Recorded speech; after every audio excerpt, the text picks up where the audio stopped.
and welcome to the Who's On podcast, part of the Sabre Podcast Network, presented in part by Joe Reed and Alcova Mortgage. Score your perfect home today. If you haven't noticed, we're in person. We're here. I got a really special guest today, but our first in-person podcast here in Who's On Podcast. And what a better guest to do it with than an All-American, Sixth Man of the Year, ACC, ACC champion, just an all-time ACC or UVA fan favorite, Justin Anderson. How you doing, man? I'm doing good, Preston. Thank you for having me. I'm glad you can do it. We've been talking about this for a while, and who better to have the first in-person podcast than with you, Justin? So that's awesome. Appreciate you coming over. You got to come back to JPJ. It's probably been a little bit. What does it feel like when you walk back into this building right now? Yeah, it was good to see the courts down. They had the two courts down, and seeing it just the moments of the summertime that I remember immediately. My freshman year, coming to play pickup, being nervous out there. John Tell Evans was the lead guard going into a senior year campaign, and just trying to make sure that I fit in. I was good enough, you know what I'm saying? So it was cool to walk back in and see that right away, and then started to see some familiar faces that are still around, and then quickly saw some new faces. And it's been really cool to get to know Coach Odom and his staff, and seeing how they're taking care of the place. The Hall of Fame area is very beautiful, prestigious, of course. And it's just the history that, you can feel as soon as you walk in the building. And I'm glad that I was able to be a part of that, honestly. You say you saw some familiar faces, but I know it's a lot of new faces, like you just said. Yeah. Does it feel different walking in here without, Tony being in his office, or, Ron Sanchez being around the building, or, whoever it could be? Yeah. There's a couple of guys here still, but, is it different? It does. I've been preparing myself for this moment for a while now. Being able to have the relationship that I'm fortunate to have with Coach Bennett, even 10 years after, however long it's been, I say 10, but yeah, about 10 years 10 after years, yeah. Being here, I've been able to have a very strong relationship with him throughout. And I've known that, he's had his battles with coaching as long as he's coached, and just wanting to be with his family and be able to practice what he preaches to us every day. I know he was doing it when he was coaching, but I think he gets to super do it now. I think he's able to be around his family more, see his family, his parents. And so I've been preparing for this. I knew it would come. I even asked some teammates of mine that are at colleges. A name that comes to mind is my friend Brandon Knight, who I train with down in South Florida, a really good friend of mine. Obviously, that was difficult for Coach Cal leaving Kentucky as well. And I said, "Are you going to go to Arkansas and cheer him on?" He was like, "Of course, I always got Cal's back." But Kentucky is a special place. That's a place that I went from a boy to a man. And I said, you know what, that's exactly how I feel. So familiar faces, Ronnie Wyman, Eric Bacher, obviously, who helped set us up here. And, just being able to see some of the staff that have been working around here and saying hello, and they recognize you, it's been nice. What's that reach out been like? Because that's been a big thing that I know Ryan's tried to do. He's tried to get a lot of alumni in here. You got to go to practice a couple times. What is that kind of reach out and communication been like with the new staff? Yeah, I think it's inevitable a little bit, right? I mean, I don't think Coach Bennett, I don't know if people had the expectation for him to walk him down the sidelines with a cane, right? I think, the way he lives his life, he's a really cool dude. And I think Charlottesville's been able to experience that. So it's just been nice to be able to see the business a little bit, right? Like who's next, right? Who's going to step up and take this program to another level? And just talking to Coach Odom and the places that he's been, VCU as of late, and the culture that they have at VCU that he's able to push forward from back when I remember Shaka being there, right? And he's had a couple of coaches in between. This is something that it doesn't seem like it's new for him. He seems very confident. He's a connector, right? There's a lot of people who, from talking to him in a little bit of time I got to know him, there's a lot of people who he knows, and then him coming back to Charlottesville, that he's like connecting places and generations that maybe Coach Bennett wasn't able to do, being from Wisconsin and being focused on, building a brand and building a program. So no two men are alike. Coach Odom is a special person. He's treated me with class, a lot of respect for everything that I've done and who I am as a man. I feel the same way about him and just getting to know him more. But it's a part of the business, and I think it's really cool for us to see something new. You got to talk to the team a little bit. You got to see them play. Just initial thoughts. It's very early. It's still the summer. It is. What do you think? Yeah, I think they're a really good team. I think there's some analytics out on them being a really good high-paced offense team. I think it's going to be high octane. They have some guys that I'm really impressed with. The person that I'm really personally vested in is Chance Mallory, obviously. Just the history of me knowing him since he was very young, came to a couple of my basketball camps, worked out with him a couple of times, worked out with him while I'm here. It's not to pick favorites at all. It's just I have a special connection with him, his dad, Joe, mom and sisters. So, I think the biggest thing for me is just following these guys and allowing them to put their own blueprint on the school. I don't think there's a standard that I want to set. I just want to make sure that they leave it in a better place. And that was kind of my message to them. After practice, Coach Odom allowed me to talk. Caught off guard a little bit, but it was just something that told me just leave it better than how you found it, and that's in everything that you do. And so, was impressed with a few of the young guys. I think his name's Cam. He's a transfer. He has a really good body, really good size, and he's a wing. He's a 3. So it was really good to see him, play. I like the point guards, the 2 transfers. The kid from BYU, I think, is Dalen, and then the other kid is from LA. I'm drawing a blank on his name. What's his name from LA? Malik. San Francisco. He's from San Francisco. So just watching those guys lead the team, and it's been a joy to watch. I think they'll be a good team. Yeah, it's looking good on paper and everything. You mentioned Chance, and there's a picture floating around. I think he was even shorter, at for sure. 3 feet tall. But I remember watching him since he was in 8th grade. At Stab just across the street and stuff. What's that relationship like with him? I don't want to say little brother because little brother is it's a little too personal. I think it's more of him looking at me being in this area, being in Charlottesville at a pivotal time in his life, for him to want to make a decision to be a basketball player. He used to walk behind the benches, during the game with his pop, and everybody knew it was Chance at a young age. And one of the things that I always try to shy away from is putting too much pressure on him as a child prodigy. Like I said, he came to my camp and he destroyed everybody in Fredericksburg, Virginia, where I held my Just a Chance basketball camps. And everybody was like, who is this kid? And I was like, one day you'll find out. One day you'll know. But we see a lot of times kids who start off really well and they kind of fizzle out because of the outside noise and because of the distractions. And the thing about Chance that I love the most is he's never let those things kind of come in the way of who he wants to be and where he wants to go. Doing it on the football field when he was in high school, doing it on the basketball court. And he's the smallest one out there, and he's got the biggest heart. So it's really cool to be able to allow him to do his journey without trying to be attached to it and enjoy it for what it is. So he's a special kid to me for sure. Were you watching when he was committing? I know you were overseas in Barcelona, but were you able to tune into that? I did. I stayed up for it. Yeah, I did. At the Stab Gym, his family was there. I think he did a really good job, and Damon did a really good job of coaching him through his years and putting on something to allow this community to be very proud of a kid like that, and he deserved it. Speaking of Barcelona, you had a chance to play another now Cavalier in Tijs De Ridder, which we just found out it's pronounced Tess and not Thijs. That's something Ryan let us know. What did you think of him? Did you get to know him a little bit? I know you did a little jersey swap after the game, but what do you think about Tess? I saw Tess actually 2 years ago. I was playing in a small city, Lugo, Spain. When I first went to Europe for my first experience, we played against him, and I was like, this guy's a machine. He's like like Schwarzenegger in like one of those movies, and the way that he was just moving guys out of the way for offensive rebounds and getting finishes, it was like he was a focal point for his team, Bilbao, to make sure we box him out and match his energy. And so when I saw that, I was like, man, he's good. But I didn't think anything about America. I was just like, Spanish basketball is very high level. And so the following year, obviously playing in Barcelona, there was some like buzz around him possibly coming and playing at Virginia. I know there's some stuff that you can talk about, you can't talk about things that he had to get cleared for.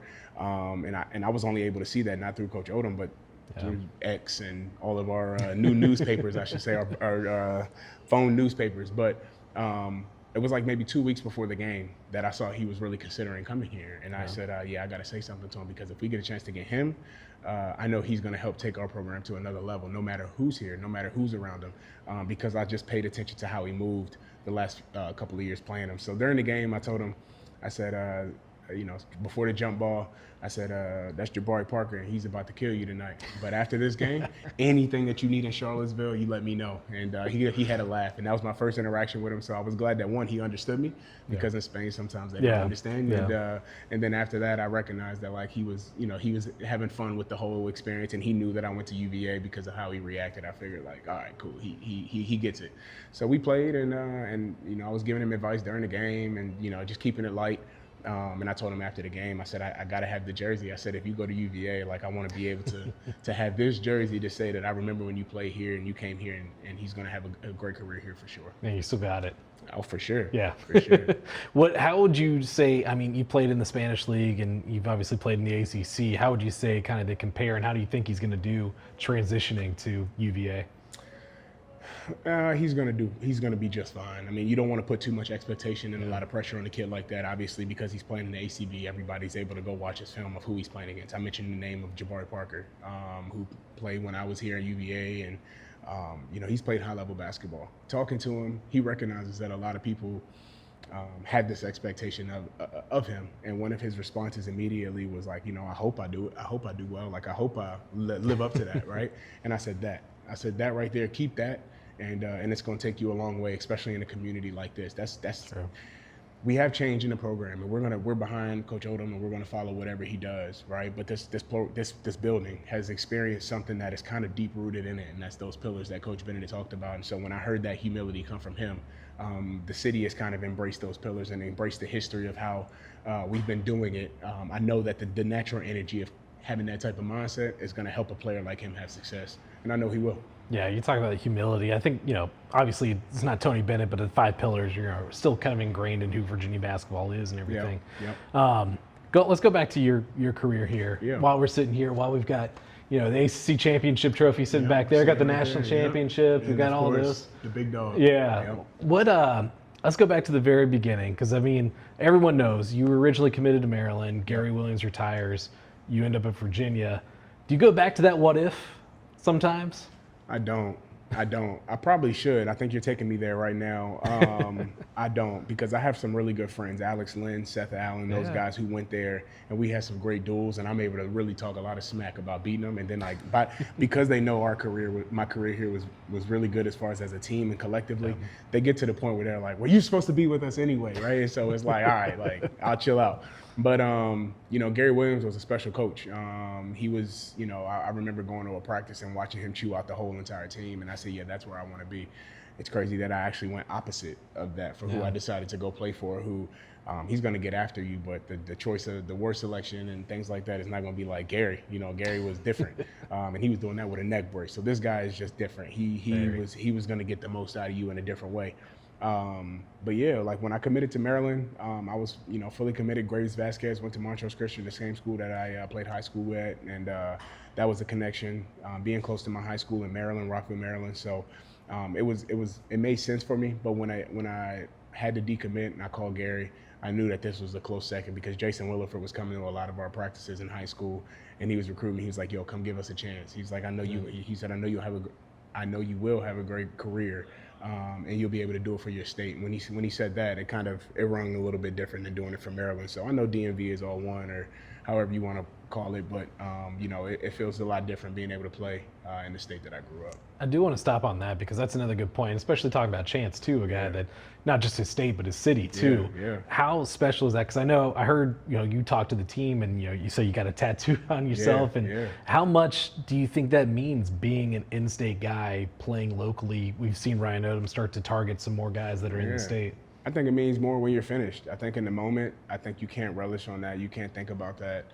You're going to have moments where you're able to have familiar faces come to games. I had middle school teachers coming down to Charlottesville and catching a game, best friends from growing up, being able to come down and catch a game. And when those things happen, it's awesome, right?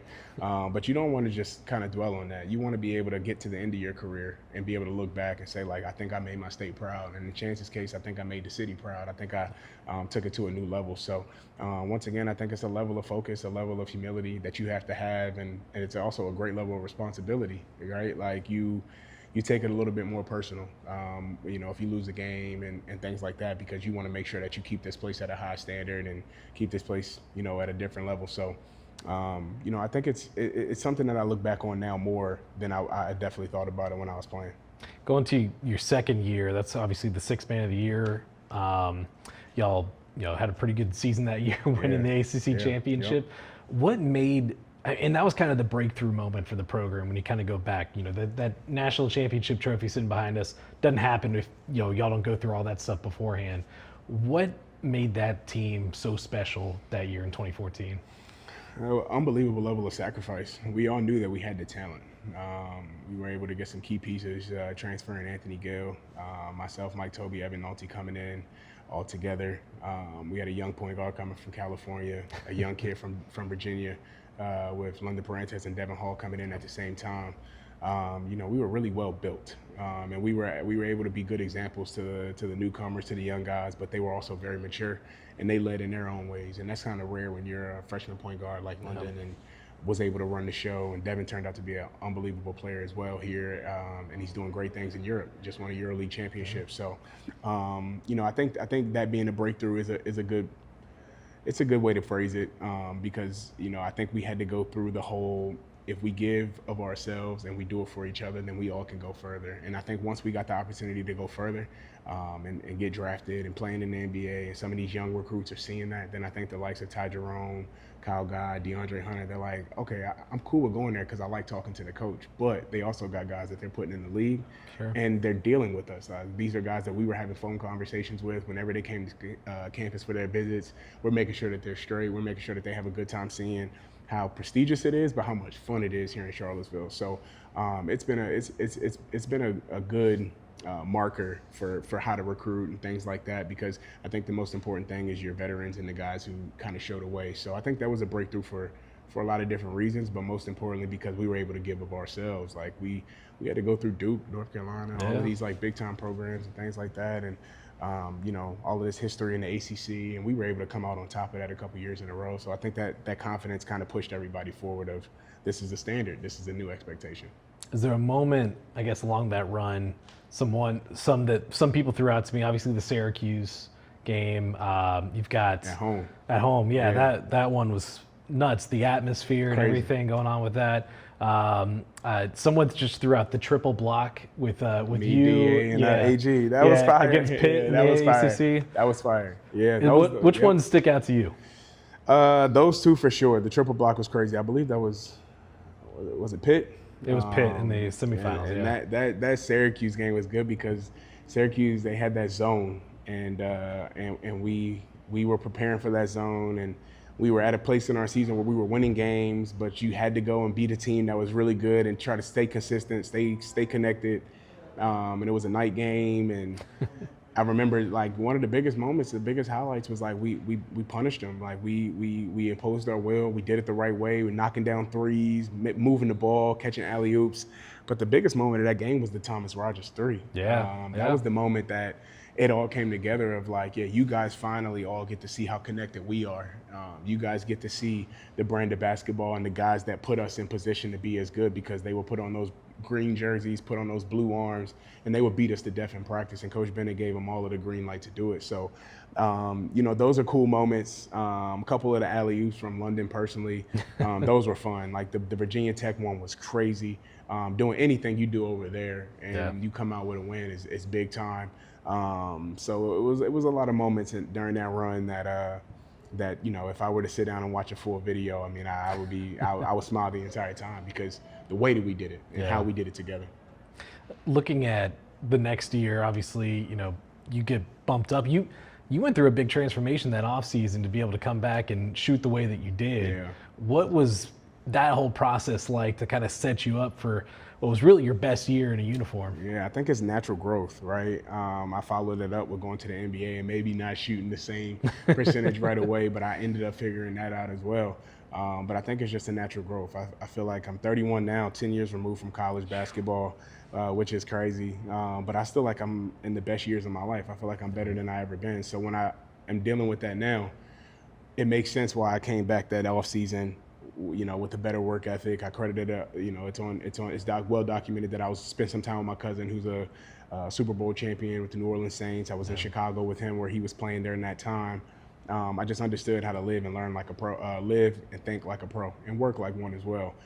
So I took a lot of things out of his book and put in the work. Obviously, Coach Bennett and his drills helped out a lot. We did a lot of shooting drills. We talked about that just recently when we got the chance to sit down and talk. I mean, the shooting drills and a lot of things that we did that were very tedious and detailed, that he would be at home studying those videos and trying to figure out different ways to help us improve. And he sure did help me with that as well. So I think it was just a constant growth in the mindset of not settling, not being comfortable, and I think college is made for that. Yeah, I mean, I look back at your career. There's a lot of different turning points, what ifs, and stuff. And I guess we got to go to the end of that season with the broken finger, the appendicitis, back to back. Like, how deep? Like, that's got to come to your mind. Just like how unlucky you could be that all that happens. Yeah, for sure. And then I also have a faith, so God works in mysterious ways. But the broken finger against Louisville was, I believe it happened after a big time lob that London threw. He threw a full court lob. I dunked it. I think it was like Mango Mathiang or something like that, if I'm pronouncing his name right. But then later in that game, you think, because they're highly rated as well, you think that like if we win this game, like this is going to keep pushing us to the top. We were chasing Kentucky that year, if I'm not mistaken. Yeah. And they had a really good team. Maybe they ended up winning the championship, or maybe Duke beat them. I'm not sure. Yeah. But the appendicitis, the broken finger, that game, were definitely things that I remember. That's when everything kind of shifted for me from a college athlete to a professional athlete.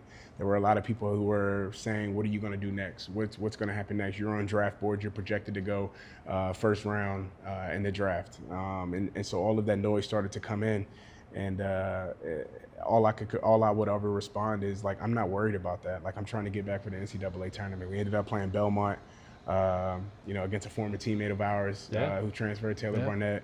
And we ended up winning that game, and then the infamous team that we couldn't get through, Michigan State. They Coach Izzo and his group, they were really prepared. I actually found out later in my career, we got to the NBA. Denzel Valentine was in Chicago, and he walked past me during all of the process and being in the league and things. He said, "Yo, we used to run y'all offense every summer and play pickup running your offense so we can learn how to guard y'all," and it worked. So shout out to Coach Izzo and his staff preparing them, to figure out a way to beat us, and they did that, and hats off to them. But all I could think about was getting back for the tournament. I could have cared less about the draft, and I think that mentality is what ultimately led to me having the career that I'm having right now so far. Is just be focused on the right stuff. Let's get to the draft and kind of your professional career. It's been 10 years. Like, does that settle into you? Because it's getting there. It's starting to. It's a decade, It's man. definitely starting to. When you say a decade, it definitely hits. Yeah, it's starting to for sure. And what's crazy is my joy has grown even more for the game. This is who I am. I knew that though. I knew that, from when we were young. I got two older siblings, Risha and EJ, who play. My pops and my mom, they ripping and running up and down the road, paying for AAU tournaments, getting 16-passenger vans. It's just in my blood. It's in my DNA. So, to be able to be at 10, my body feels it, but my mind is very sharp and willing to go out there and do more. I take it a day at a time. I take it a year at a time, and we'll see where we go. But yeah, 10 years from college is insane. Even just driving through here, seeing some of the changes on grounds, it's like, yeah, that's what 10 years does. Trees are way bigger where they used to be very small. So it's been pretty cool to see that. I'm coming up on 10 years from college too, so, so you feel older. You feel it, right? Yeah, man. You feel it. Looking at your NBA career, I don't know what people would remember, but you've been on some really interesting teams. Yeah. You start off in Dallas, Dirk Nowitzki, kind of the back end of his career, coached by Rick Carlisle, of course, a UVA alum. You've also got your time with Philadelphia and, Joel Embiid and Ben Simmons. JJ Redick was on that team. I think that was the year Markelle Fultz was drafted there too. He came in the second year. And then the Pacers, you go back with Rick Carlisle for a little bit, and that was the year that they traded for Tyrese Halliburton, if I'm not mistaken. And Malcolm was there. Yeah, Malcolm was there. Like, just a fascinating, of those teams. I guess let's start with, being with Rick Carlisle and then seeing what that team did this year, the Pacers. What was that experience like, just kind of playing for him? Well, let me just say, I think he's the best coach in the NBA. And I say that with a tiny bit of bias, being a UVA guy. But I've seen it. I've seen him put in the work. I've seen him put practice habits and take it to the finals this year. I've seen them trust in Tyrese Halliburton's ability to play with pace, play fast, and get up the court and move the basketball, and everybody do what you're great at and give for one another, give for your team. It's very similar to how Coach Bennett had his teams. And to get NBA players to do that when they're making hundreds of millions of dollars, especially the way that the money is moving around now, I think that in itself is a talent, is a skill. And I think that's what puts him at the top of the league as a head coach. Shout out to Mark Daigneault and Oklahoma City Thunder for that championship. And it's not discrediting anybody in the NBA, of course. But he has a interesting way of connecting with players and getting the best out of them as basketball players. He doesn't really worry about the other side, the at home and the things like that. But once you step into that zone, once you step into the court, he has an interesting way of getting the most of you. Starting in Dallas, yeah, man, Dirk Nowitzki, one of my favorites growing up. Dallas was my favorite team growing up. Yeah. Because being from Virginia, we don't have a professional basketball team. That's how I ended up a Hawks fan. Yeah, exactly. See, so like, I don't want to pick the Wizards. Yeah. I don't want to pick the Redskins that are practicing in Virginia but playing in Maryland. So, I like the Panthers and I like the Mavericks growing up. So, and I like the Eagles. I'll say the Panthers and the Eagles because McNabb and T.O. But I'm glad someone else understands because everyone gives me grief. Why didn't I root for the Washington teams? But it's like, So like, it's a different. Virginia's an interesting place, right? Outside of being for lovers, we don't have many professional sports teams to root for. So there you go. But playing with Dirk was amazing. Just being able to see his work ethic at 40 years old, or maybe 39 when I got there, is what's preparing. It's what I am preparing for now, and it's a lot easier to navigate remembering the work that he was putting in. Yeah. And that relationship and that bond, that happened for a reason, for this moment and to continue to go on my journey in my career. So those two as a pair was great. Darren Williams was a veteran. J.J. Barrett was a veteran of mine. Those guys really took me under their wing and boosted my confidence as a rookie because that's something that you lack. You come in at the top, and as soon as you put the jersey on in the NBA, you start at the bottom. So I had a really good time there. The business of the game, trades and things happen, and I was able to go to a young and up-and-coming Philadelphia team. And my team in Dallas was very old. I was the young, very different ends of the spectrum. I was the youngest, and that was very interesting. And I'm used to that, but at the same time, like I wanted to go and play. Yeah. So when I got traded to Philadelphia, I had an opportunity to go and play. I had my best years, I think, in Philadelphia in the NBA, playing free, being able to do what I do, being an athlete. The city, kind of embraced me, wrapped their arms around me as a player.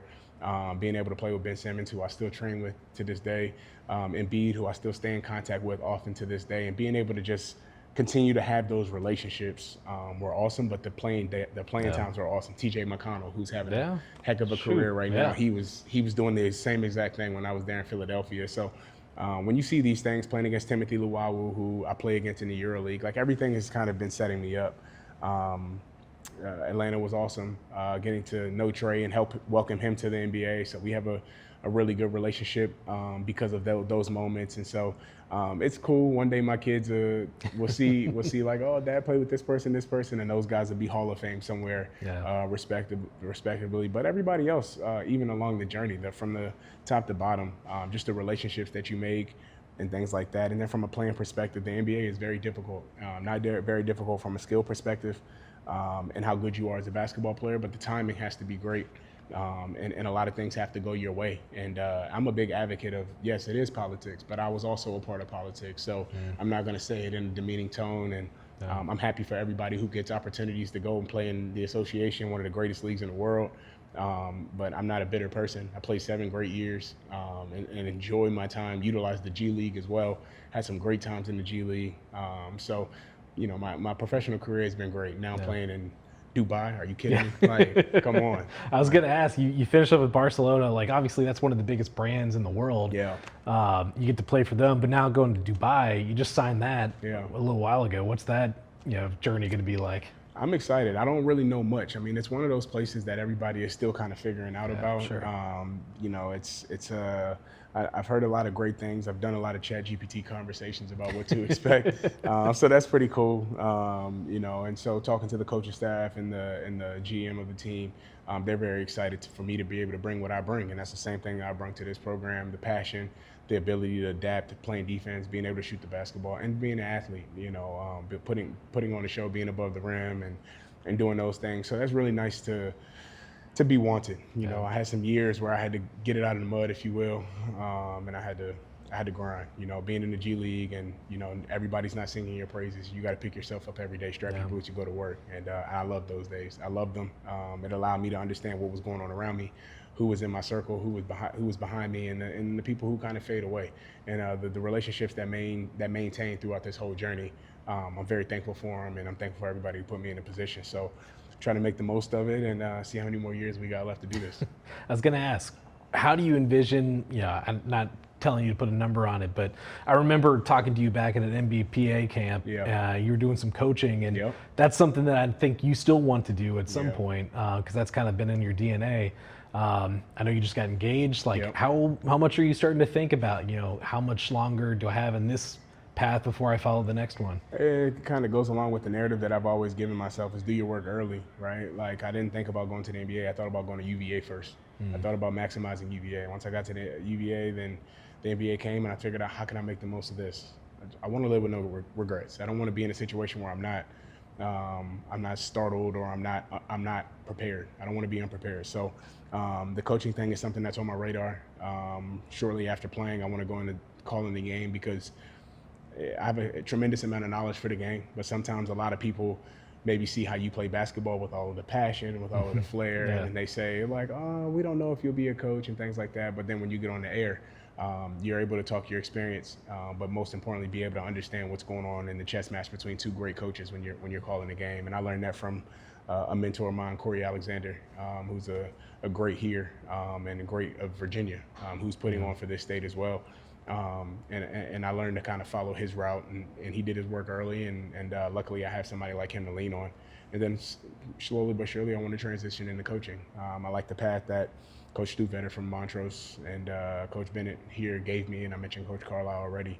I have a great pedigree and a great coaching tree of coaches that I come from, and I hope to kind of expand and extend those legacies at the time, whenever the time is right. So we'll see. We'll see if it's about 4 more years, 5 more years of playing, taking it a day at a time, like I said, and try to finish this thing the right way. Hopefully, I can get a trophy to hoist up.